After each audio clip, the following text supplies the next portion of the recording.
পীরকে বাবা বলি কেন? জি ধন্যবাদ।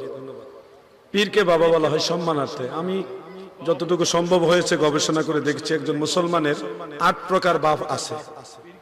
এর মধ্যে 4 প্রকার বাপ যদি কেউ অস্বীকার করে তাহলে সে জাহান্নামে যাবে। হ্যাঁ, 8 প্রকার বাপ আমি গবেষণা করে পাইছি আর কি, আমার ক্ষুদ্র গবেষণা। কারো দৃষ্টিতে আরো বেশি হইতে পারে, কারো কাছে কমও হইতে পারে। আমার গবেষণাটা বলি, 8 প্রকার বাবার মধ্যে 4 প্রকার বাপ যদি না মানে সে জাহান্নামে যাবে। 1 নম্বর বাবা হলো জন্মদাতা বাবা, কেউ যদি অস্বীকার করে সহিহ মুসলিমে আছে তার ঠিকানা জাহান্নাম।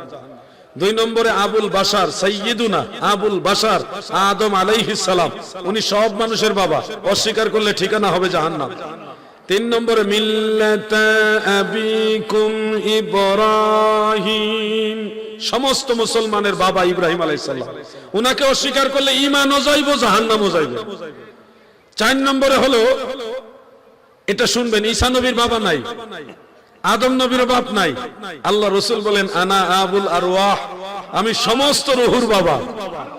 ঈসা নবীর রূহানি বাবা, আদম নবীর রূহানি বাবা মুহাম্মদুর রাসূলুল্লাহ।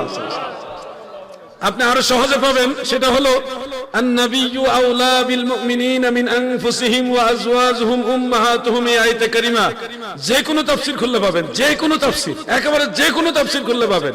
আমি দুইটার নাম বলি, তাফসীরে তাবারি এবং তাফসীরে দুররে মানসুর, এগুলি হলো তাফসীর বিল রিওয়ায়াত, তাফসীর বিল মা'সুর। সেখানে দেখবেন আব্দুল্লাহ ইবনে মাসউদ এবং অন্যান্য সাহাবায়ে কেরাম উল্লেখ করেছেন ওয়া আজওয়াজুহু উম্মাহাতুহুম ওয়া হুয়া আবুল লাহুম, সমস্ত মুমিনদের বাবা আমার দয়াল নবীজি। একেবারে প্রতিষ্ঠিত এটা। এইজন্য এই 4 প্রকার বাবা যদি অস্বীকার করেন তাহলে আমও যাইবো, সালাও যাইবো। আরো 4 প্রকার বাবা আছে, এগুলি আমার গবেষণা। সেই গবেষণাগুলির মধ্যে একটা হলো আবুল তাজিম ওয়া তাকরীম ওয়া তাওকীর, সম্মান, তাজিম এবং মহব্বতের কারণে কাউকে বাবা বলা। এগুলি আমি অনেকগুলি হাদিস থেকে বিষয়টা পেয়েছি। অনেকগুলি হাদিসের নির্যাস হিসেবে আমি এবারটা বললাম। তো যেমন ধরেন, আমি একটা উদাহরণ দেই। নবীজি সাল্লাল্লাহু আলাইহি ওয়াসাল্লাম উম্মে আইমানকে মা বলতেন। তারিখ ইবনে আসাকিরের মধ্যে উল্লেখ, অন্যান্য কিতাব আছে, নবীজি বলতেন আনতে উম্মি বা'দা উম্মি, আমার মায়ের পরেও আপনি একজন মা, আপনি আমার একজন মা। দেখেন, মা না কিন্তু মায়ের মতো সম্মানিতা বিধায় নবীজি মা ডাকতেন। আবু তালেবের স্ত্রী হযরত আলী রাদিয়াল্লাহু আনহুর মা, ওনার নাম ফাতেমা, ওনাকে নবীজি মা ডাকতেন। উনি মারা যাওয়ার পরে রাসূল 4 তাকবীরে জানাজা পড়ায় দোয়া করেছিলেন এবং দোয়ার মধ্যে বলেছিলেন আল্লাহুম্মা গফিরলি উম্মি ফাতেমা বিনত আসাদ, আল্লাহ আমার মা উম্মি, আমার মা ফাতেমা বিনত আসাদকে তুমি মাফ করে দাও। ওনাকে নবীজি মা ডাকতেন।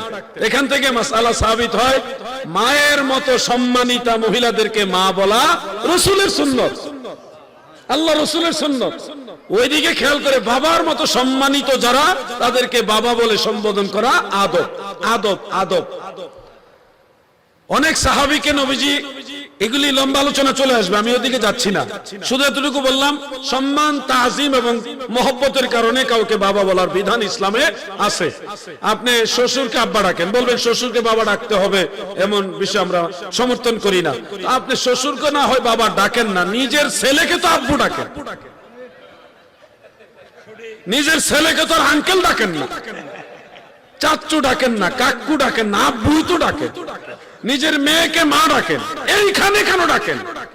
বলবেন ছেলে মেয়েকে আব্বু ডাকি না, এইটা কইলে কেউ বিশ্বাস করবো না।